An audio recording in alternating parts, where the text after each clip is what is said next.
Hello विद्यार्थी मित्रांनो, मी सहाय्यक प्राध्यापक डॉक्टर विद जाधव, पदव्युत्तर वाणिज्य व व्यवस्थापन विभाग, पीपल्स कॉलेज नांदेड, एम.कॉम प्रथम वर्ष द्वितीय सत्राच्या विद्यार्थ्यांकरिता विषय घेऊन येत आहे लीगल ॲस्पेक्ट्स ऑफ बिझनेस। यामध्ये प्रकरण तिसरे आपण अभ्यासणार आहोत, बौद्धिक संपदा अधिकार अर्थात इंटेलेक्चुअल प्रॉपर्टी राइट्स।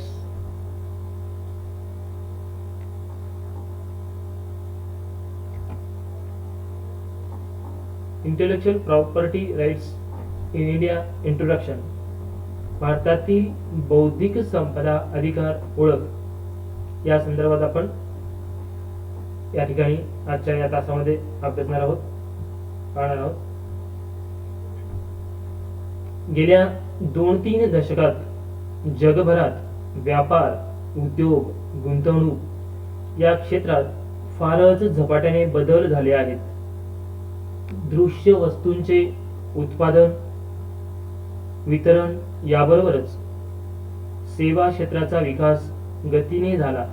भारतासारख्या देशात तर सेवा क्षेत्राचा राष्ट्रीय उत्पन्नातील वाटा लक्षणीयरित्या वाढताना दिसत आहे। व्यापार व उद्योग हे केवळ श्रमप्रधान अथवा भांडवल प्रधान न उरता बौद्धिकदृष्ट्या संपन्न झाले आहेत। स्पर्धेच्या जगात टिकण्यासाठी व विकसित होण्यासाठी उद्योगांना परंपरागत संपत्तीबरोबरच बौद्धिक संपदांची आवश्यकता वाटू लागली। या बौद्धिक संपदांना कायदेशीर अधिकार प्राप्त करून घेण्याची स्पर्धा सुरू झाली, किंबहुना असे अधिकार असणे, ते वाढविणे हेच प्रगतीचे तंत्र सिद्ध होऊ लागले। बौद्धिक संपदा अधिकार केवळ एका देशाच्या सीमेपुरता मर्यादित न राहता त्यांना जागतिक मान्यता देण्याची प्रक्रिया सुरू झाली। त्यामुळे या अधिकारांपासून होणारा आर्थिक लाभ जागतिक पातळीपर्यंत पोहोचला। विकसित देशांना तो लवकर समजला। त्यांनी आपापल्या देशात त्यानुसार कायद्यांची रचना केली।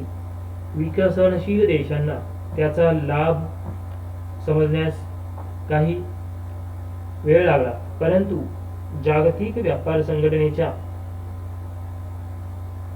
ट्रिप्स करारानंतर अर्थात ट्रेड रिलेटेड इंटेलेक्चुअल प्रॉपर्टीज बौद्धिक संपदा अधिकारांकडे विकसनशील देशही सहजतेने पाहू लागले। 1995 नंतरची घटना आहे ही। जागतिक व्यापार संघटना म्हणजे WTO, वर्ल्ड ट्रेड ऑर्गनायझेशन, कराराची पूर्तता करण्यासाठी म्हणून का होईना विकसनशील देशांनी आपल्या बौद्धिक संपदा विषयक कायद्यात दुरुस्त्या केल्या। जगभरातील अनुभवानेही हे देश काही शिकले। भारताला हळदीचे, कडुनिंबाचे, बासमती तांदळाचे पेटंट गेल्याचे समजले। शोध या शब्दाचा अर्थ पेटंटसाठी कसा लावला जातो याचा शोध लागला। पेटंटच्या अधिकाराचे वाणिज्य मूल्य समजले। तो अधिकार रद्द करण्यासाठी होणाऱ्या त्रासाची, करावयाच्या खर्चाची आणि लागणाऱ्या प्रदीर्घ वेळेची जाणीव झाली आणि बौद्धिक संपदा अधिकाराबाबत त्यांची उदासीनता नष्ट झाली। व्यक्ती, समाज आणि शासन या तीनही पातळ्यांवर बौद्धिक संपदा अधिकारांचे फायदे लक्षात येऊ लागले। शोधकर्त्याने शोध लावण्यासाठी वापरलेली बुद्धी, वेळ, पैसा यांची भरपाई व आर्थिक लाभ या 2 कारणांसाठी बौद्धिक संपदा अधिकार अत्यावश्यक वाटू लागले।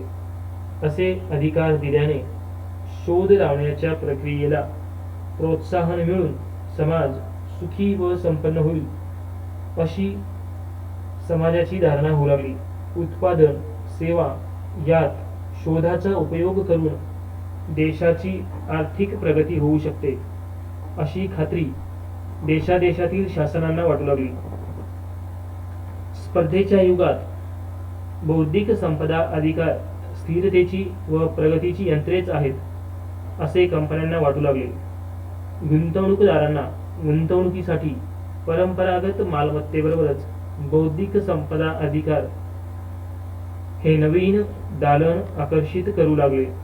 बौद्धिक संपदा अधिकारामुळे उत्तम दर्जाच्या नवनवीन वस्तू, उपकरणे, सेवा वाजवी किमतीत उपलब्ध होण्याची खात्री वाटू लागली आणि उत्पादकांना त्या अधिकारांच्या जोरावर नवीन बाजारपेठा तयार करणे सोपे वाटू लागले. फळे, कंदमुळे, दूध, मांस, मासे इत्यादी जे निसर्गात सहजपणे उपलब्ध होत असते त्यावर माणूसच सुरुवातीला स्वतःचे गुजारण करत असे. हळूहळू माणसाने शेतीचा प्रयोग केला, त्यातून अन्नधान्याचे उत्पादन हा प्रकार सुरू झाला. स्वतःपुरते उत्पादन असेपर्यंत प्रश्न नव्हता, पण उत्पादन गरजेपेक्षा जास्त होऊ लागल्यावर त्याची साठवण व देवाणघेवाण याचा विचार आला. कदाचित बाजारपेठेची ही सुरुवातच म्हणावी लागेल. बाजारपेठेचा फायदा लक्षात आल्यावर हरित क्रांती, धवल क्रांती, नवल क्रांती कशासाठी झालेली आहे? दुधासाठी. याद्वारे उत्पादन वाढीचा प्रयत्न केला गेला. काळाच्या ओघात औद्योगिक क्रांती आली. जमिनीतून, पाण्यातून होणाऱ्या उत्पादनाबरोबरच कारखान्यातून उत्पादन सुरू झाले. तंत्रज्ञान, यंत्रे, भांडवल व श्रम यांच्या एकत्रित उपाययोजनेचा तो परिणाम होता. आता यापुढे एक पाऊल माणसाने टाकले आहे, ते आहे माहितीचे, ज्ञानाचे, शोधाचे. आजचे जग माहितीच्या जाळात विणलेले आणि ज्ञानाचे अधिष्ठान असलेले होऊ लागले आहे. उद्योग व्यापारातील स्पर्धेवर मात करण्यासाठी सतत नवे शोधणे, जुने त्या नव्या पद्धतीने करणे याचीच जशी काही स्पर्धा सुरू झाली आहे. आरोग्य सुविधा, माहिती तंत्रज्ञान, जैव तंत्रज्ञान, मनोरंजन, साहित्य, कला अशा अनेक क्षेत्रात बौद्धिक संपदा हा एक महत्त्वपूर्ण विषय बनला आहे. नवे नवे शोध लावणे, त्यात सुधारणा करणे, शोधांसाठी अधिकार मिळवणे, मिळालेले अधिकार वापरणे, इतरांनी त्या अधिकारांचे उल्लंघन केल्यास कार्यवाही करणे, बौद्धिक संपदा अधिकारांचे व्यवस्थापन करणे, त्यासंबंधी शिक्षण व प्रशिक्षण देणे, धोरण ठरविणे व अशा अधिकारांपासून अधिकाधिक आर्थिक लाभ मिळविणे हे एक मोठे आव्हान उभे राहिले आहे. धोरण हे जे आहे हे बौद्धिक संपदा अधिकारासंबंधित आहे.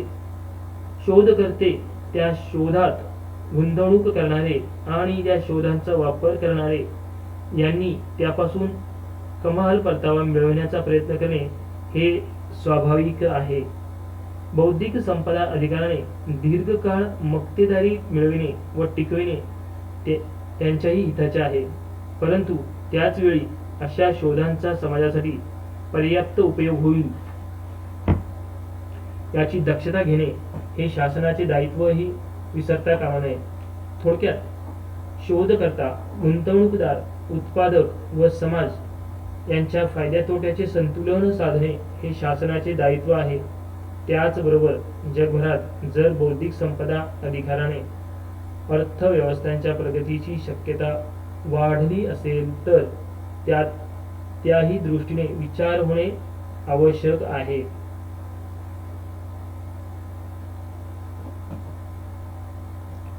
संपदा म्हणजेच मालमत्ता, संपत्ती, मत्ता, जिंदगी किंवा मौल्यवान वस्तू. अशी मालमत्ता सामान्यतः टिकाऊ असते, अर्थात ती दीर्घकाळ टिकते. संपत्तीच्या वापरातून अथवा तिच्या उपयोगातून उत्पन्न मिळविता येते, तसेच संपत्ती विकताही येते. मालमत्ता स्वतः निर्माण करता येते किंवा खरेदीही करता येते.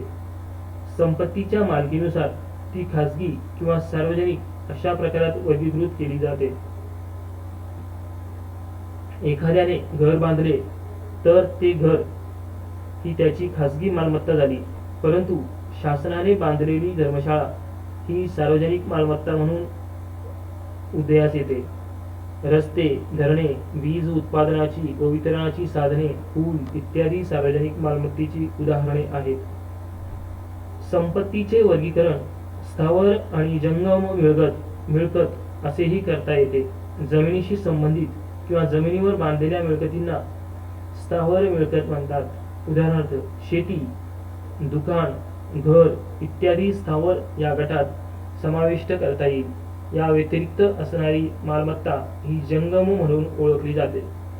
उदाहरणार्थ गाडी, सोने, चांदी, दागिने इत्यादी.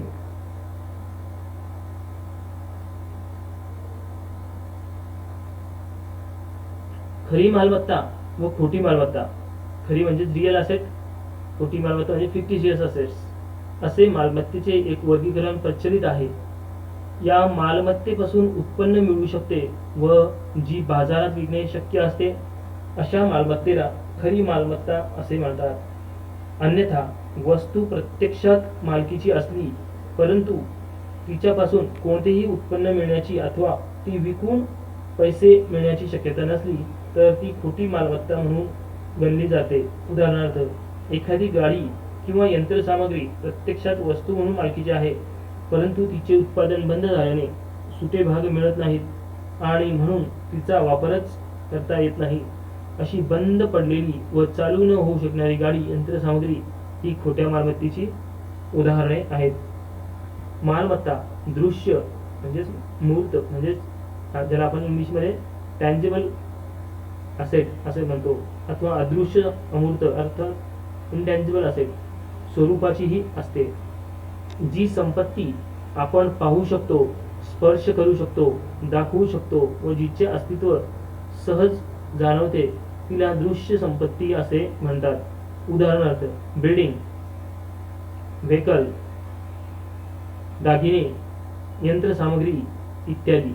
याउलट जी मालमत्ता उत्पन्न देणारी आहे व विकण्याची शक्यता असलेली आहे पण दिसत नाही, दाखवता येत नाही, जिला स्पर्श करता येत नाही ती अदृश्य मालमत्ता होय. उदाहरणार्थ गुडविल, पेटंट, कॉपीराइट, ट्रेडमार्क ही अदृश्य मालमत्तेची उदाहरणे आहेत. मालमत्ता दृश्य असेल तरच ती खरी असते असे मात्र नाही.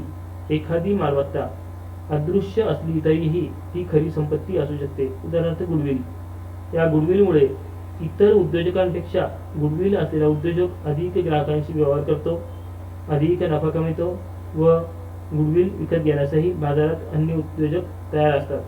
म्हणून अदृश्य स्वरूपातील गुडविल ही मालमत्ता खरी संपत्ती होय. याउलट दृश्य स्वरूपातील निरुपयोगी, उत्पन्न न देऊ शकणारी, विकता न येणारी मालमत्ता खोटी संपत्ती म्हणून गणली जाते. उदाहरणार्थ बंद पडलेले, चालू न करता येण्यासारखे वाहन, यंत्र अथवा फर्निचर जे केवळ भंगार म्हणून मानले जाते म्हणून ती ही खोटी मालमत्ता या गटात टाकावी लागते.